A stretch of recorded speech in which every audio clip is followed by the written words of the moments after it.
Several trade unions have called for a nationwide bandh in solidarity with the farmer protest in Delhi. The united front of all the central trade unions, some independent trade federations and Samyukta Kisan Morcha have joined the bandh today. The long day protest, which began at 6 am, will continue till 4 pm in the rural parts of India Friday, where the protesters are seen picketing in front of all the central government offices. They allege the centre is trying to suppress the farmer movement and conspiring to fail the movement at the Delhi-Haryana border. देखନ୍ତୁ जो चाषी आंदोलन समय जो केंद्र सरकार प्रतिश्रुति देइथिले जे चाषी मानकु MSP न्यूनतम सहायक मूल्य जोगई देबे आज पर्यंत सरकार ताकु जोगई देले नाही।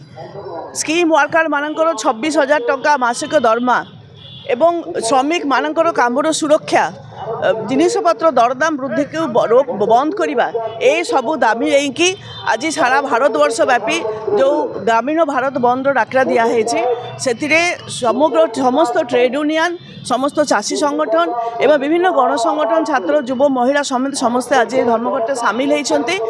जो मोदी सरकार जो भाव देश विरोधी नीति ग्रहण करछंती जो जन विरोधी ग्रहण करछंती जो समग्र भारतवर्ष हंतसंत होउछंती ता विरुद्ध रे आज होछि आज रे आंदोलन। मोदी अछंती बोली आपण देखंतु बेकारी होई बढिछि छटेई बढिछि श्रमिक कृषक मानकर दुर्दशा बढिछि खणी खादान रे काम करथुवा श्रमिक कहंतु बा बिलबाड़ी रे काम करथुवा जो मजदूर माने कहंतु तांकर दुर्दशा बढ़िबार लागिछि एवं जो कॉर्पोरेट हाउस मानकर धन बढ़ी बढ़ी चलती गरीब गरीब हबार लगी दरदाम होइक बढ़ी पेट्रोल डीजेल दाम बढ़ी नहीं नथिबा भाव में बढ़ी एवं अपरंतु देश को विकास करने ना रे देश रे विनाश कर मोदी सरकार एवं जाति धर्म ना रे आपण देखिए चारिआडे सारा भारत वर्ष रे गोटे अशांतिर कुहलिका चली एवं जाति ना रे धर्म ना रे दही दे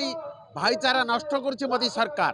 तेणु ये सरकार को गादी हटाइबा पाई सारा देश रे विभिन्न संगठन फेडरेशन युवक छात्र महिला श्रमिक कृषक विभिन्न ट्रेड यूनियन काम करथुवा नेतृमंडली को समस्त आह्वान क्रमे सारा भारत में आज ग्रामीण बंद डाकर दी जाइए। ग्रामीण बंद सहित सहरांचल आमे ताकु समर्थन करी आमे एठारे मध्य बंद करिछु। However, emergency services like ambulance operations, newspaper distribution, medical shops and students going for board exams will remain unaffected by the strike. In Odisha, particularly in Bhubaneswar, the effect of the strike was minimal. Normal movement of vehicles was witnessed during the bandh. Even the trains are moving as per the schedule. As part of the bandh, the trade unions will hold a rally at 11:30 in Bhubaneswar. Stay tuned to Odisha Post Live to stay updated.